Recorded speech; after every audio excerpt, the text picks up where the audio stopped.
మీరు చెప్పినట్టు మమ్మల్ని చంపేస్తే మీరు కోరుకున్న ఆస్తి మీకు దక్కదు, ట్రస్ట్కి దక్కుతుంది. అదే గనక జరిగితే మీరుండడానికి నిలువ నీడ కూడా దొరకదు. ఇంతకాలం మీకు సహాయం చేసిన వాళ్ళంతా వాళ్ళు మీకెంత సహాయపడ్డారో మీరు వాళ్ళకి అంతే సహాయపడతారని చేశారు. ఇప్పుడు మీకు సాయం చేయడానికి ఎవరూ లేరు, ఎవరూ రారు.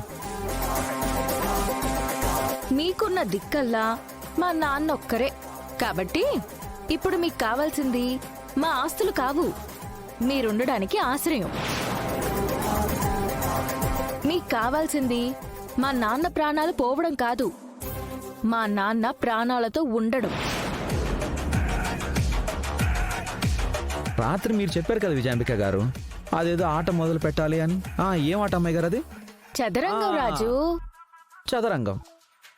రాజుకు రక్షణగా ఉన్న బంటుని చంపేశామన్నారు. మిగిలిన బంటుల్ని, గుర్రాన్ని, ఏనుగుని, సైన్యాధిపతి అయిన నన్ను, యువరాణైన అమ్మాయి గారిని అందరినీ చంపేస్తామన్నారు. రాజు, అది అప్పుడు రాజు, ఇప్పుడు కాదు. ఇప్పుడు స్క్రిప్ట్ మారిపోయింది. చదరంగం చతికిల పడిపోయింది. చదరంగం ఆడతారు, కానీ రాజుకి చెక్ పెట్టడానికి కాదు, రాజు ఫ్యామిలీని చక్కబెట్టడానికి. అత్తయ్యో, ఈ ఆటలో బంటు నీ కొడుకైతే నువ్వు మాత్రం ఏనుగువి. రాజు మీద.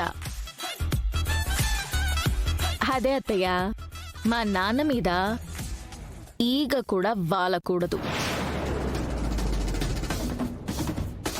ఏం, ఎలా ఉందత్తయ్య మే వాడిన చదరంగం?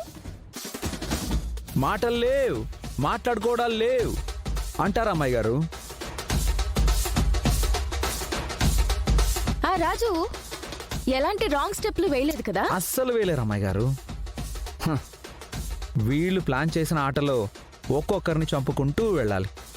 అదే మీరు ప్లాన్ చేసిన ఆటలో నేరుగా రాజుకే చెక్ పెట్టేశారు. ఇంకా పావులు కదపడానికి లేదు, రాజు కదలడానికి వీల్లేదు.